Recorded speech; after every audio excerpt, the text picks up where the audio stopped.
आज हम आपको इस वीडियो के अंदर बताएंगे कि 50 साल से खजाना कैसे कर रहा है गांधी परिवार का इंतजार। वीडियो शुरू करने से पहले मैं आपको महत्वपूर्ण बिंदुओं के बारे में बताना चाहता हूं, जिससे आप ये समझ सकते हैं कि वीडियो किस लेवल का होने वाला है। कैसे हुआ बिजनौर के जिला कोषागार में रखा खजाना गांधी परिवार का, क्यों अब तक गांधी परिवार ने नहीं की इस खजाने पर दावेदारी, सरकारी संपत्ति मानने से आरबीआई ने क्यों कर दिया था इनकार, अगर गांधी परिवार नहीं जताता हक तो क्या होगा इन संदूकों का। अब देर ना करते हुए वीडियो शुरू करते हैं। वीडियो में अंत तक बने रहिए। उत्तर प्रदेश के बिजनौर जिले का जिला कोषागार जहां रखी है गांधी परिवार की एक ऐसी अमानत, और वह भी तकरीबन 50 साल यानी पूर्व प्रधानमंत्री इंदिरा गांधी के वक्त से सरकारी अमले को इंतजार है कि गांधी परिवार अपने इस खजाने को ले जाने के लिए हाँ कर दे, लेकिन उधर से कभी कोई दावेदारी की ही नहीं गई। अब जिला प्रशासन करे भी तो क्या करे। गांधी परिवार का यह खजाना जिसे अमानत के तौर पर बिजनौर का सरकारी अमला सहेज रहा है, वह उस तक कैसे पहुंचा, इसकी कहानी जानने के लिए आपको चलना होगा 1972 के दौर में। प्रधानमंत्री के तौर पर यह इंदिरा का दूसरा कार्यकाल था। कालागढ़ बांध, जो कि अब उत्तराखंड में है और इसे रामगंगा बांध के नाम से जाना जाता है,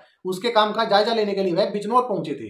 कालागढ़ बांध आजाद भारत के पहले प्रधानमंत्री पंडित जवाहरलाल नेहरू की बेहद महत्वाकांक्षी परियोजनाओं में से एक था, जिसकी शुरुआत 1961 में हुई थी। यह उस वक्त एशिया का सबसे बड़ा मिट्टी का बांध था। इसकी जरूरत इस लिहाज से थी क्योंकि यह पहाड़ के तेज बहाव की नदी के प्रभाव को समतल इलाके में नियंत्रित करने में मददगार होता। इसके अलावा बांध की वजह से ऊर्जा का भी लाभ जनता को मिलता।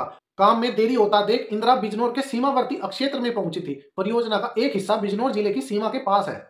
यह वो दौर था जब इंदिरा गांधी की लोकप्रियता बहुत अधिक थी। उनको अपने बीच पाकर बांध के काम में जुटे कर्मचारी भी गदगद थे, और फिर आम जनता का कहना ही क्या, बेहद उत्साहित नजर आ रही थी। उन्हें एक झलक देखने भर की बेताबी लोगों में अलग ही थी। इस महत्वाकांक्षी परियोजना का भविष्य में होने वाला लाभ भी उनका उत्साह दोगुना कर रहा था। देखते ही देखते उन्हें चांदियों से तोलने की योजना तैयार हो गई। जनता के अगाध प्रेम को देखते हुए इंदिरा भी उन्हें ना नहीं कह सकी। आनंद फानंद में एक बड़े तराजू का इंतजाम हुआ। इंदिरा उसके एक पलड़े पर बैठी और दूसरे पलड़े पर चांदी और दूसरे आभूषण रखे जाने लगे। चांदी की कुछ ईंटें भी रखी हुई थी। जिले के कांग्रेस कार्यकर्ता भी दान कर रहे थे। तब इंदिरा का वजन तकरीबन 64 किलो था, लेकिन जनता कहां रुकने को तैयार थी। दूसरे पलड़े पर चांदी के जवाहरात रखे जाने जारी थे। दूसरे पलड़े पर जब भार इतना बढ़ गया कि वह पलड़ा जिस पर इंदिरा बैठी थी वह जमीन से काफी ऊपर उठ गया, तब ही जाकर लोगों ने अपनी भावनाओं को नियंत्रित किया। बताते हैं कि दूसरे पलड़े की चांदी की तोल तब 73 किलो के करीब थी। इस अगाध प्रेम से अभिभूत होकर इंदिरा ने जनता का दिल से आभार जताया, लेकिन इस खजाने को वह अपने साथ नहीं ले गई। इंदिरा गांधी की अमानत मानते हुए जिला प्रशासन ने सीलबंद संदूकों में खजाना बिजनौर के कोषागार में जमा करवा दिया। इंदिरा गांधी ने अपने जीते जी न कभी इस खजाने को अपने पास भेजने के लिए कहा, न ही उन्होंने इसे सरकारी खजाने में दान करने की बात कही। उनके निधन के बाद गांधी परिवार के किसी भी शख्स ने इस खजाने पर अपना दावा पेश ही नहीं किया। अब ऐसे में यह खजाना अब तक सरकारी तंत्र सहेज रहा है। उसे इंतजार है कि गांधी परिवार से अब कोई दावेदारी करे ताकि इसकी चौकीदारी से वह मुक्त हो सके।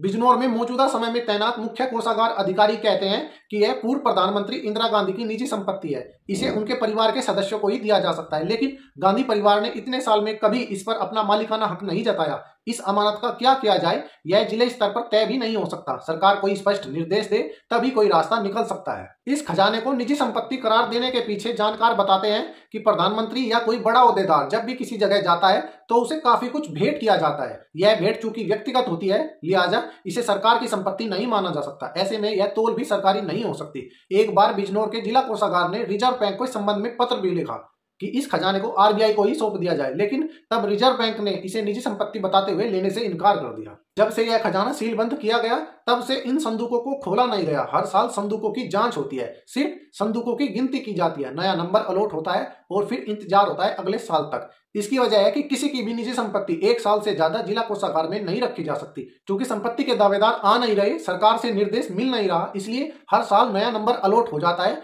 इन संदूकों को ना खोलने के पीछे एक बड़ी वजह जिम्मेदारी है। इनमें क्या है, इसकी जिम्मेदारी सील बंद करने वाली तत्कालीन अधिकारियों की है। अगर हम बात करें कोषागार में माल रखने के क्या नियम बनाए गए हैं, तो दोस्तों कोषागार वह जगह है जहां कीमती सामान रखने की व्यवस्था होती है। कीमती सामान रखने और उसे यहां से निकालने की पूरी सरकारी प्रक्रिया अपनाई जाती है। जैसे कुछ समय पहले उत्तर प्रदेश के नजीबाबाद में खुदाई के दौरान सोने के कुछ सिक्के मिले थे।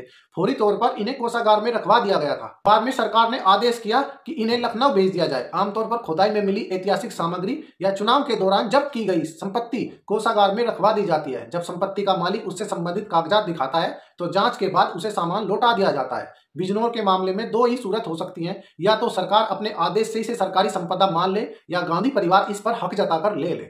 इंदिरा गांधी को चांदी या आभूषणों में तोले जाने का यह पहला प्रसंग नहीं है। 1962 में भारत चीन युद्ध के दौरान इंदिरा गांधी ने अपने सारे जेवर दान कर दिए थे। उनके इस दान का असर हुआ कि जनता उनकी आवभगत में अपना सब कुछ दान करने को तैयार हो जाती। साल 1965 में वह महोबा जिले के मुंडारी गांव पहुंची थी। तब भी उन्होंने सेना के लिए मदद मांगी थी। जनता ने उन्हें तब भी जेवरों में तोल दिया था। बाद में सभी आभूषण राष्ट्रीय सुरक्षा कोष में जमा करवा दिए थे। आप सभी को यह वीडियो कैसा लगा हमें कमेंट सेक्शन में जरूर बताएं और जाते जाते चैनल को सब्सक्राइब जरूर कर लीजिए। धन्यवाद।